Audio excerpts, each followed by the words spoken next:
Well, crap. That's not what I wanted to do. But before we talk about that, let's back up. You see, there's more to this story than just a day at the field.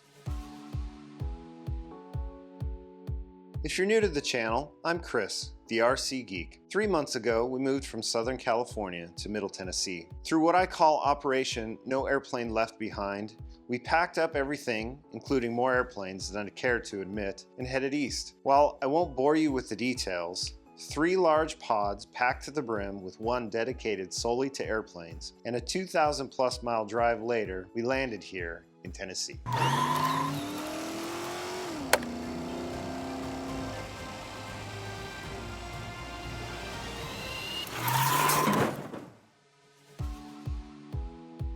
That leads us here.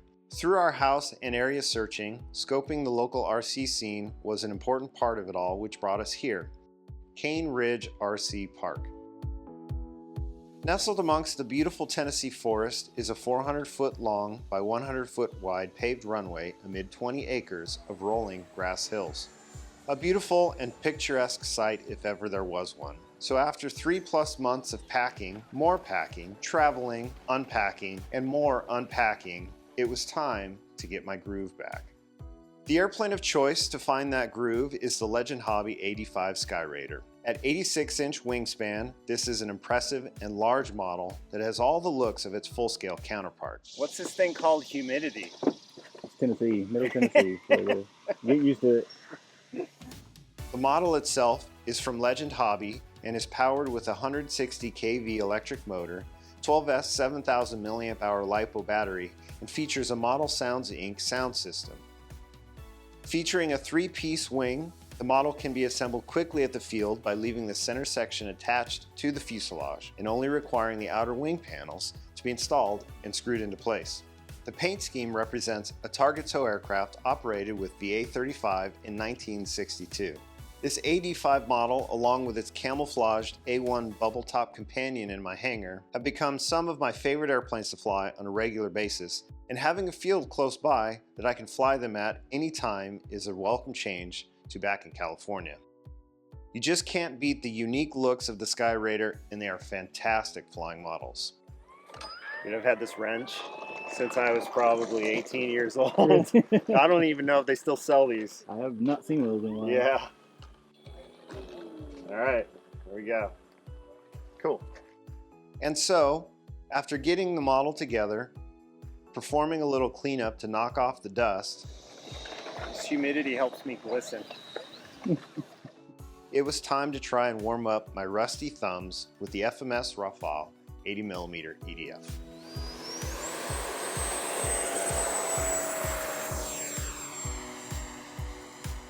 If you've never flown the FMS Rafale, this is a really great all-around EDF that provides a unique look in the air.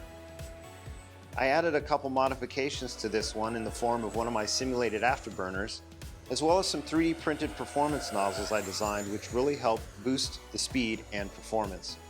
The high-speed characteristics and maneuverability make it fun, but also, being a delta-winged jet, the wing takes advantage of vortex-enhanced lift, which means that it won't tip-stall like a more traditional aircraft wing design. Get the nose up and use the throttle to modulate altitude and forward airspeed, and the model is happy to stay there as long as you keep it there. This also gets leverage during landing too. If you're not looking at the bottom of the airplane on landing, you're too hot.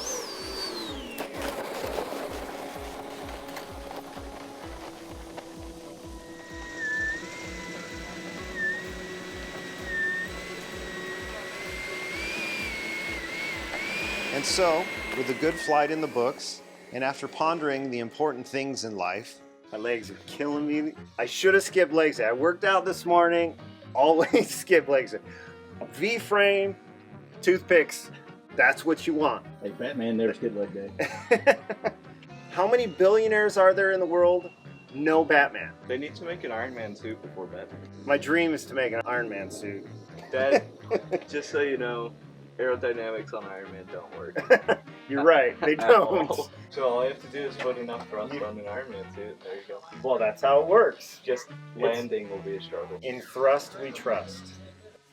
It was finally time to find my Skyraider groove again. In prepping the model, I tried to recall some of the important aspects in flying the airplane. Most notably on the ground, the model does require active rudder and elevator control on the takeoff. While not difficult generally, it had been quite a while, and I hoped that the Rafale flight was enough to dust off the cobwebs on my thumbs and transmitter.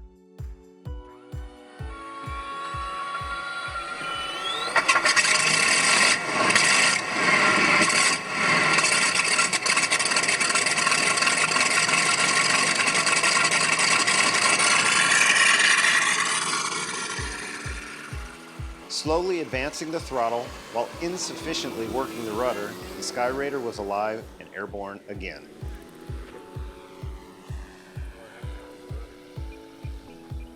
Once in the air, the model felt great, and I was reminded again just how much fun the airplane was to fly. The power system provides great power, and the model was flying effortlessly as I was getting into the groove. After gaining confidence back through some scale flybys, large-scale vertical maneuvers,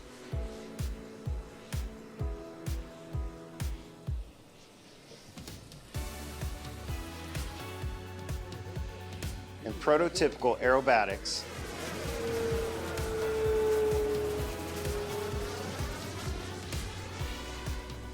it was time to drop the gear and set up for landing, which brings us back to where we started.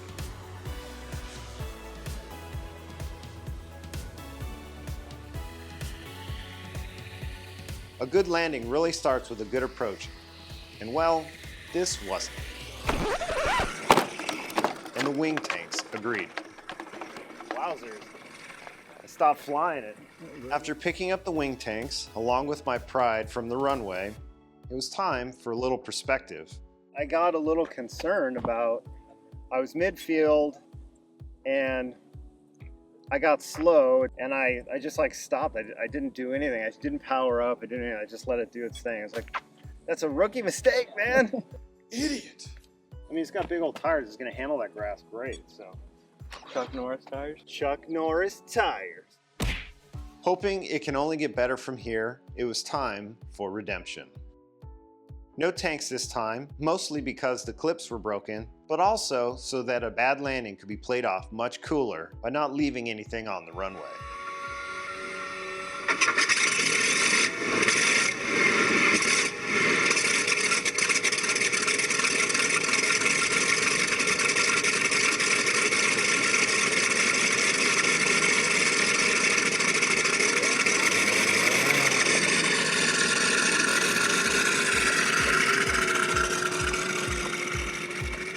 After a short taxi, contemplating my mistakes, I slowly increased the throttle again, only this time with much more active rudder control, keeping the model closer to centerline.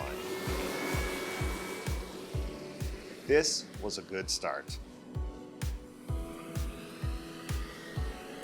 The bright color scheme really contrasted against the cloudy blue sky as I continued to refamiliarize myself with flying the airplane.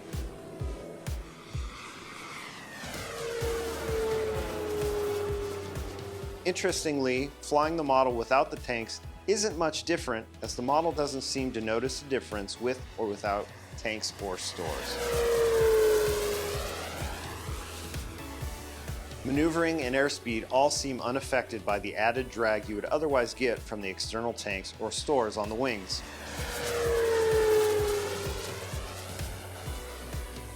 And so, following some more scale maneuvering, adding in a bomb drop on the runway this time, it was time for the moment of truth again.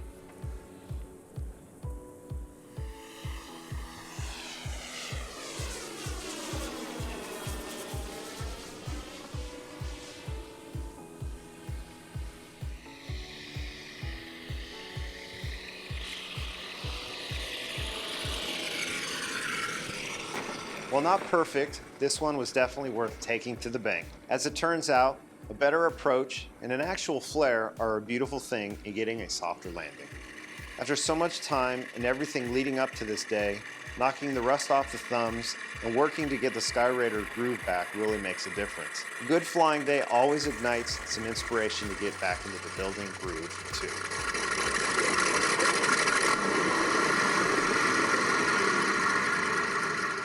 I hope you enjoyed this video. If you're new to the channel, consider subscribing. Otherwise, be sure to check out this next video. You'll be glad you did. Thanks for watching, and until next time, I'll see you at the field. I think I need to go home on that one.